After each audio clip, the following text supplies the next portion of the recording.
भक्तांबर के शुरू होने से पहले मैं आपको बता रहा हूँ, थोड़ा आप सुन ले। प्रशस्ति में लिखा जाता है ओम स्वस्ति श्री मूल संघे। मूल संघ मतलब जो दिगंबर जैन धर्म है यही मूल संघ है। सरस्वती गच्छे अर्थात जिनवाणी माता की पूजा यहाँ पर की जाती है और सरस्वती को माना सरस्वती गच्छ कहा गया है। और बलात्कार गणी, जो बलात्कार गण शब्द आया हुआ है, यूं यदि आप पेपर में पढ़ेंगे तो बलात्कार शब्द बड़ा गलत माना जाता है, अशुभ माना जाता है, लोग घृणा करते हैं, लेकिन बलात्कार सिर्फ वही नहीं होता है। बलात्कार शब्द क्यों आया है ये आप सुने ध्यान से, इसलिए अपना ध्यान लगाइए, मेरी ओर ध्यान दीजिए और महत्वपूर्ण बात को समझिए। बलात्कार गण जो शब्द आया हुआ है ये कुंदकुल स्वामी के समय से शुरू हुआ है। कुंद आचार्य अपने पूरे संघ के साथ गिरनार की वंदना करने के लिए गए थे। तलेटी पर पहुंचे और गिरनार के पहाड़ को दर्शन करने जब जा रहे थे तो जाते समय एक सकड़ा रास्ता था जहां से जाना था, वहीं पर एक दूसरा और जैनाभास संघ आया था। तो उन्होंने कहा हम पहले चढ़ेंगे। तो आचार्य जी के साथ जो कुंदकुल स्वामी के साथ थे उनका नहीं, हमारे आचार्य वरिष्ठ हम पहले चलेंगे, हम पहले चढ़ेंगे। दोनों में आपस में डिस्कस होने लग गया। तो तय हुआ कि निर्णय किया जाए, जो पहले हो वो पहले चढ़ेगा। कौन निर्णय करे, निर्णायक कौन हो, जजमेंट कौन देवे? तो वहीं पर भगवान नेमिनाथ की शासन यक्षिणी कुष्मांडिनी माता, जिन्हें आप लोग अमन माता कहते हैं, अंबिका माता कहते हैं, जिसे आम्रपालिका माता भी कहते हैं। भाई नितिन जी, ऐसा देवांग कह रहे हैं कि आपकी आवाज नहीं आ रही है, ऐसा कुछ है क्या भाई? नहीं गुरुदेव, एकदम क्लियर आ रही है। अच्छा ठीक है। आदिनाथ भगवान की जय, नेमिनाथ भगवान की जय। तो महान भवों कुष्मांडिनी माता वहां पर विराजमान थी, उनकी प्रतिमा विराजमान थी। उस प्रतिमा के समक्ष कुंद आचार्य भगवान ने पहले जो जैनाभास आचार्य थे उनसे कहा कि आप जाइए, पहले आप प्रयास कर लीजिए।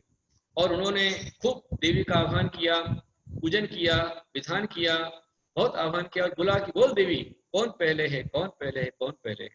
परंतु देवी शांति आवाज नहीं आई। उसके पश्चात कुंद आचार्य भगवान के साथ जो श्रावक वहां पर थे उन श्रावकों ने भी वहां पर देवी का आह्वान किया, श्रावकों ने उनका सम्मान किया और आचार्य कुंद स्वामी ने कुष्मांडिनी माता की मूर्ति पर पीछे लगाई और पीछे लगाते हुए कहा, हे कुष्मांडिनी, यदि तू सच्ची देवी है, सम्यक दृष्टि है, जिन शासन की रक्षिका है, नेमिनाथ की शासन देवी है, तो मैं तुझसे पूछता हूं कौन पहले? एक ही बार कहा, कुंद स्वामी ने एक बार कहा और देवी ने 3 बार कहा, आदि दिगंबरा, आदि दिगंबरा, आदि दिगंबरा। आदि दिगंबरा कहने का मतलब दिगंबर धर्म पहले से है।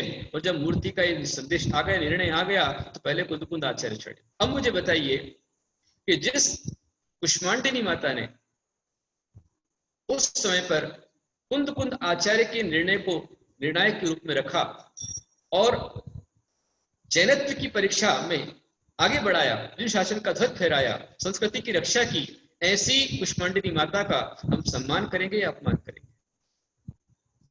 जरा हम सोचे विचार करें। और कोई उसे कहे चप्पल कहे, जूता कहे, चप्पल माता कहे, जूता देवा कहे, वो कितने कर्मों का बंद कर रहा है कहने वाला, कितने महान घोर पाप कर्म का बंद कर रहा है। आचार्य को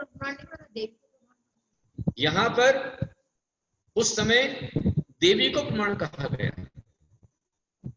क्योंकि देवी सम्यक दृष्टि है, जिन शासन देवी है, भगवान के समुचरण के अंदर बैठती है। और इसलिए हमारी संस्कृति में, जैन संस्कृति में जितने प्राचीन मंदिर बनते हैं, हर एक मंदिर के अंदर में उस तीर्थंकर के अक्षठनी बिठाए जाते हैं। ये पुरानी सनातन परंपरा चली आ रही है और एक क्षेत्रपाल और पद्मावती की स्थापना नियम से की जाती है।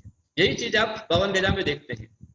52 गजा में भगवान आदिनाथ की 52 गज की मूर्ति 84 फुट की मूर्ति है। भगवान आदिनाथ के ठीक नीचे ही वहां पर 2 मूर्तियां 5-5 फुट की विराजमान है। ओमकेश की, चक्रश्री माता की मूर्ति विराजमान है। लेकिन आज कुछ आतंकवादी लोग हमारे बीच में आ गए हैं जो उन मूर्तियों को हटाने का दुस्साहस, दुष्प्रयास कर रहे हैं। मैं सावधान करना चाहता हूं कि ऐसा कोई भी दुस्साहस ना करे, नहीं तो महान कर्मों का बंद भी होगा, संसार अनंत होगा और कहां कैसी आफत आएगी पता नहीं, कह नहीं सकते। मैंने सुना है खंडवा शहर में भी, खंडवा शहर जो सराफा मंदिर है, घंटा घर का मंदिर है, विशेष मंदिर है। भगवान पार्श्वनाथ की मूर्ति विराजमान है, वहीं पर क्षेत्रपाल है, वहीं पद्मावती माता है। उन विचारों के मन में आया कि पद्मावती माता को हटाना है। एक विशेष ज्ञानी व्यक्ति बढ़ा कि मैं हटाऊंगा, और वो हटाने के लिए घर से निकला। उसके पहले एक वहां माणिभद्र क्षेत्रपाल की मूर्ति रखी थी, जिनका वराह मुख था। और वराह मुख की मूर्ति माणिभद्र क्षेत्रपाल की होती है, जिन शास्त्र ने बताई है।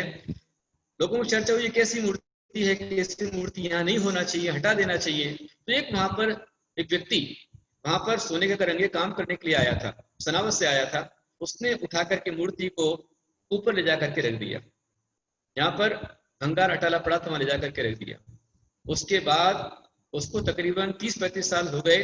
उसका घर का मकान गिर गया और वो करीब 35 साल तक किराए के मकानों में ही घूमता रहा।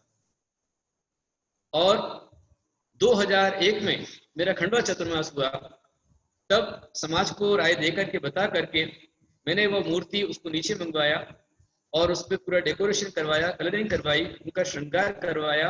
उसी व्यक्ति ने किया जिसने पहले उठाया था।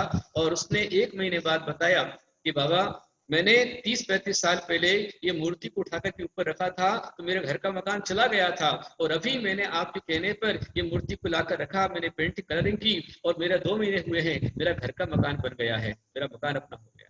ये देवी देवता तुरंत फल देने वाले होते हैं। और मैं देवी की बात कर रहा था कि पद्मावती माता की मूर्ति मंदिर से हटाना है, ऐसा प्रयास कुछ ग्रुप के द्वारा किया जा रहा था, अज्ञानी जनों द्वारा। उसमें एक मुखिया आगे बढ़ा कि मैं निकालूंगा। समाज का अच्छा प्रतिष्ठित व्यक्ति था, अच्छे पद पर था, अच्छा अधिवक्ता था, और वो घर से निकला। निकलते के साथ रास्ते में ठोकर लगी, चक्कर खाया, गिरा, और जब उठा तो अपना होश खो बैठा, पागल हो गया। और ऐसा पागल हुआ कि खंडवा की गलियों में घूमते घूमते सब्जियों पर सब्जी उठा करके भागता था, और इस तरह से उसकी मौत बुरी तरह से हुई। तो महानुभावों, कभी हम शासन देवी देवताओं का अपमान न करें, सम्मान करें, बहुत अच्छा है। नहीं कर पाए कोई बात नहीं, कभी देवता नहीं बोलते कि हमारा सम्मान करो, तो अपनी भक्ति करते, अपना कर्तव्य करते हैं, लेकिन कभी हम उनके लिए अपशब्दों का प्रयोग न करें, अपमान न करें। ऐसे और भी गांव हैं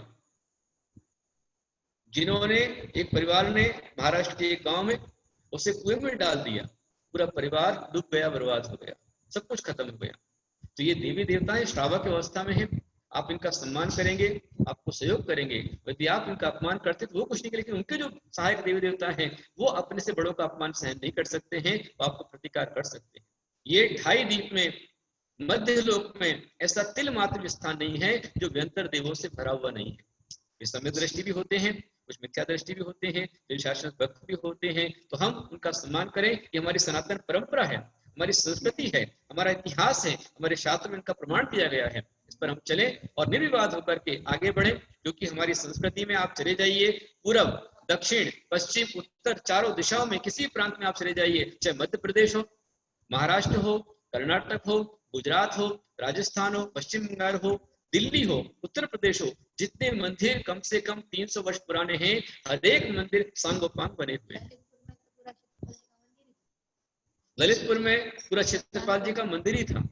बुरहानपुर के अंदर पूरे क्षेत्रपाल जी के 35 क्षेत्रपाल वहां विराजमान हैं। समृद्धि के अंदर क्षेत्रपाल जी का स्पेशल मंदिर है। और आप समय शिखर जाते हैं, माणिभद्र वहां विराजमान क्षेत्रपाल जी बाबा जी विराजमान है, और उनको मिलकर के साधु आशीर्वाद देकर जाते हैं, श्रावक उनको प्रणाम करके जय करके जाते हैं, पूरी यात्रा आराम से हो जाती है। ऐसा सहायता विशेष करते हैं, ऐसा लोगों ने देखा हुआ है। तो ये बलात्कार शब्द जो आया हुआ है वो कहाँ से आया है?